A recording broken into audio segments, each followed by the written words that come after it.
everybody, I'm Jo Kolatsis and I work with Advantage on travel and legal regulatory issues. Following the UK government's somewhat disappointing announcement last week with the travel traffic light system, Advantage have asked me to talk to you today to see if I can try and help you navigate your way through some of the confusion that obviously still reigns after what was supposed to make our lives a little bit easier. So we now know that we have red, amber and green category countries, but green does not necessarily mean go. Just to recap, all of the countries require a pre-departure test. Red, you need to do 2 tests when you come back to the UK and hotel quarantine for 10 days at your cost.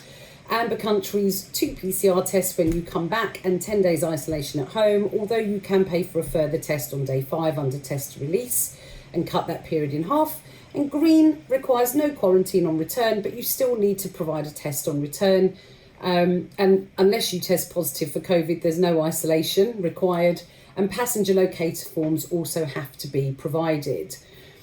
But what I really want to bring home is the fact that this traffic light system only applies for return to the UK. It has absolutely nothing to do with the various restrictions that may apply to each of the destinations that your customers may be travelling to. And this is potentially what's causing a bit of confusion at the moment. The traffic lights are due to be updated every 3 weeks, unless the government needs to act earlier on a certain destination. And hopefully we don't have the mad panics that we had last year where 24 hours notice people had to get home. So fingers crossed that that doesn't happen again.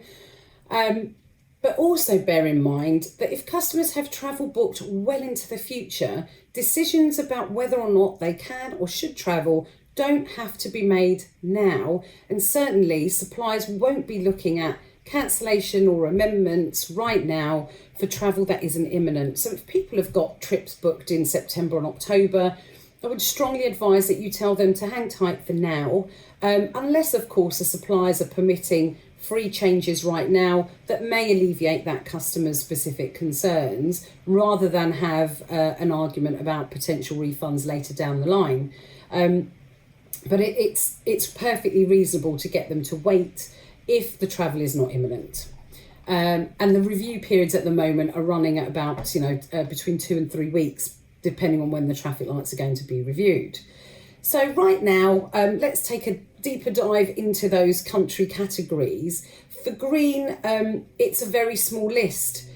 The majority of those countries have yet to permit entry to UK travellers anyway, which is another thing that we're grappling with.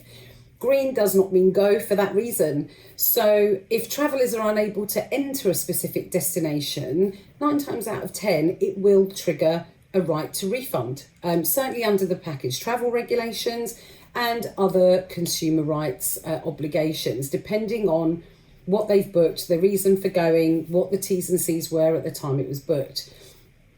But other than restrictions on UK travellers entering, in theory, green will be the easiest category to work with as long as you comply with the requirements for return to the UK.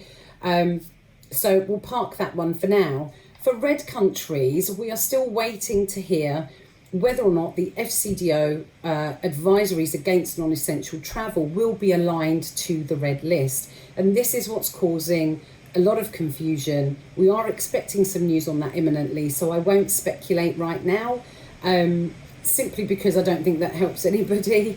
But rest assured that industry bodies, including Advantage, are working really hard behind the scenes to push that message forward. But depending on whether or not customers have a right to cancellation will depend on red categories as to whether or not an FCDO advisory against travel to a certain destination is in place and whether or not services are still operating. In a package environment, it's whether or not services will be significantly affected even if an FCDO advisory isn't in place, for example. So there are various options available and refund triggers potentially, depending on if that FCDO advice is in place for that destination.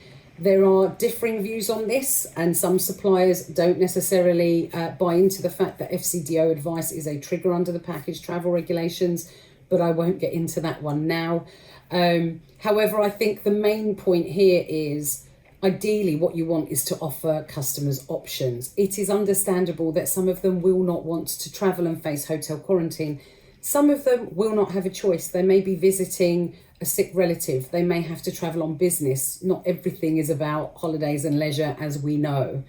So I would just suggest that you work in conjunction with the supplier to look at whether they're offering refunds, refund credit notes, vouchers or incentives to change, or amendments and location changes, etc., date changes, things like that. Now, amber is probably the most troubling category for all of us. So suppliers are in the spotlight for continuing to offer sales to amber destinations despite the uncertainty. And bearing in mind, again, that some of these countries will not permit entry to UK travellers yet. This is not helped by the fact that the government issued this broad brush statement saying you should not travel for leisure to red and amber countries. Now, again, Advantage is involved in trying to seek some clarity on this point because it isn't helping anyone. As of the 17th of May, international travel is legal. There is no legal requirement to stay at home. It is not illegal to travel. So this statement reads something more like a preference rather than a rule, and we need some clarity on that urgently. It's misleading to customers and it's causing a lot of confusion, I know.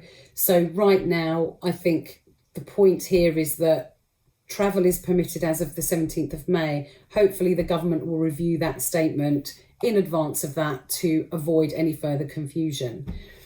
So in theory, amber destinations give us the most opportunity simply because it's the largest category, and the requirement to isolate on return is far lesser, especially if you can do test release and cut that period in half. But again, are those destinations permitting entry? And so the messaging around cancellations and amendments is largely the same as red. Is there an FCDO advisory against travel in place? Does that trigger a right to a refund, potentially under the package travel regulations, or any other contract that is in place between the supplier and the consumer? Is there a restriction on UK travellers entering that destination? Are there local measures in place that might restrict those services? So you need to weigh all of those issues up, have a look at whether it's a package, a single service, a business travel arrangement, and then on a case-by-case basis, assess what needs to be done to put the customer in the best possible position to make the correct decisions that will apply for them. UK quarantine does not necessarily trigger the right to a refund, which is one of the issues that keeps coming up. And it's certainly the view that the travel legal fraternity shares. As far as we are concerned, it does not affect the supply of the services that are going to be provided in a different destination, provided you can get there in a permitted entry. The fact that you have to do something when you return to the UK, from our perspective, legally is neither here nor there. The CMA and consumer groups, of course, do not agree with that view, and the CMA has issued a statement about consumer rights and making those clear at the time of booking on the back of the traffic light announcement. Again, this does not help you as a travel agency community because you are again stuck in the middle between customers and suppliers all wanting different things. It's not ideal, but I just wanted to bring that home in terms of that UK quarantine point because it is causing a lot of problems. I think less so with amber simply because you can isolate at home. Red country quarantines at hotels in the UK at a significant cost are of course a different kettle of fish. So how do we deal with it? You know, my view is that the best way to deal with it is to communicate with customers. You need to provide them all of that relevant contract information before they book anyway. So you have to tell them what the relevant terms and conditions are. You have to tell them what their rights to refunds and amendments are and cancellation options. and what they can or can't do if those categories change. So the more information they have at the beginning means they will be armed to make an informed choice at the relevant time. Some suppliers are also asking for waiver documents to be signed, identifying special conditions and notifying customers that things may not exactly be as expected, and that they fully understand that before they take this trip. You should be advising all your customers to have appropriate travel insurance in place that provides COVID cover for cancellation as well, or in the event of illness as normal. But a lot of insurers are now providing COVID protection as well. In addition to that, some suppliers are offering COVID guarantees or refund guarantees if customers contract COVID before they go, or if they're unable to travel for that reason. They're not a replacement for travel insurance though, so again, do make your customers aware of that and what their options are. Do advise them of all the pre-departure testing and return requirements, any local destination health and formalities and visa requirements as normal. And look at whether or not some suppliers are even funding those testing requirements. So, and are there any FCDO advisories in place at the time that will affect their travel? Customers may desire to travel irrespective of all of that, and that's okay as long as they are informed and you've documented all of that so that they fully understand.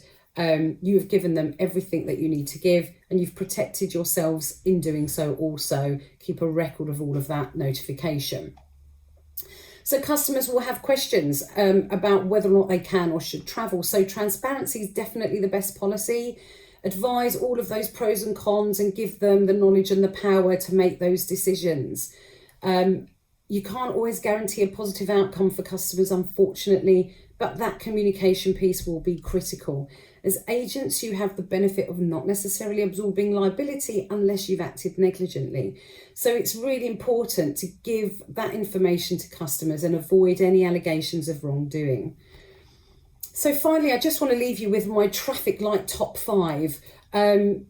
It's just a kind of an aide memoir, if you like, of the things that I think you need to bear in mind at all times. So firstly, remember, refer all your customers to those pre-booking, pre-departure information requirements, and as they change, notify them. So FCDO, health and visa formalities, etc. Return requirements to the UK, isolation testing, test to release, for example, if it's available. Secondly, does the destination permit entry to UK travellers, which is going to be key. Thirdly, are there COVID status requirements locally on arrival, so proof of vaccination or test on arrival? Fourthly, are the travel services still going ahead as planned? What options is the supplier providing if the customer doesn't want to travel or can't? Are they providing waivers that should be communicated to customers? So just remember that knowledge is power. So the more knowledge the customer has, the more they can make a reasoned judgment. And then finally, remember that those categories will be reviewed every 3 weeks. The categorisation at the time of travel will be critical. And so bear in mind, if they're not going imminently, you don't necessarily need to make those decisions right now. And I think what I would just leave you with is that I know Advantage are working tirelessly in the background and will be providing updates as and when government advice changes or the traffic light system changes in any way. So do come forward with any questions that you have and we'll try to help you as best as we can. In the meantime, good luck.